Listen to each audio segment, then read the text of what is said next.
13 News at 5 begins tonight with breaking news. 2 children are dead and another 6 children and 1 adult are fighting for their lives. All of this after a mass shooting at their school. It is just horrific news. We've been following this devastating story all day out of Minneapolis.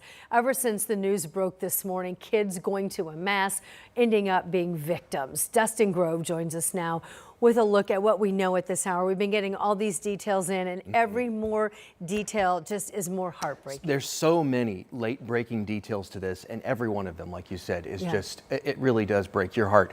At last check, police reported 19 victims of this shooting. 17 were hurt, and of those 17, 14 are kids.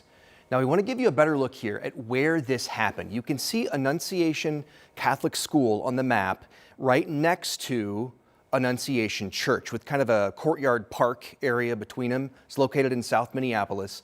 The children were celebrating Mass in the sanctuary at the church at the time. The gunman fired shots through the stained glass windows, those narrow windows, which you see highlighted there in red on the side of the church. This was the first week of school for these students. They started classes on Monday. The police chief says a wooden plank was used to barricade some of the side doors, and they also found a smoke bomb.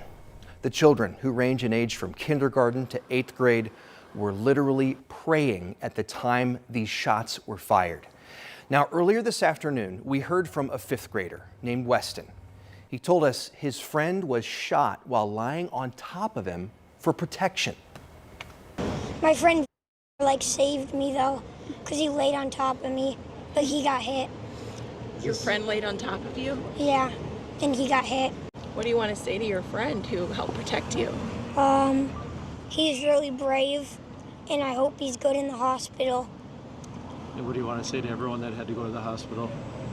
I hope you're okay, and I'm praying for you. Weston went on to say they practice for active shooters all the time at school, but they never had a drill in the church. He says they rushed to the gym, locked the doors to make sure the shooter couldn't get in there. They then got a chance to reunite with their families finally.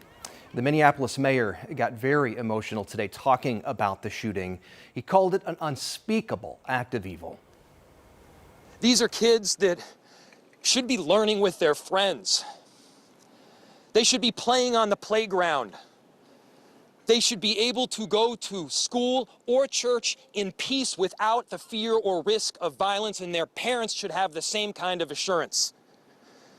These are the sort of basic assurances that every family should have, every step of the day, regardless of where they are in our country. The children who died were just 8 and 10 years old. Police say they believe the shooter died by suicide. Sources tell our Minneapolis sister station the shooter was a 23-year-old woman named Robin, who was formerly Robin Westman. Police say that person grew up in the area. Mother worked at the school until her retirement 4 years ago. Our sister station also reports it's believed she attended the school for at least a year and had visited the school in the last week. Police are also actively investigating a video posted from an account believed to be associated with Westman online. The video appears to show a manifesto-style document in Russian.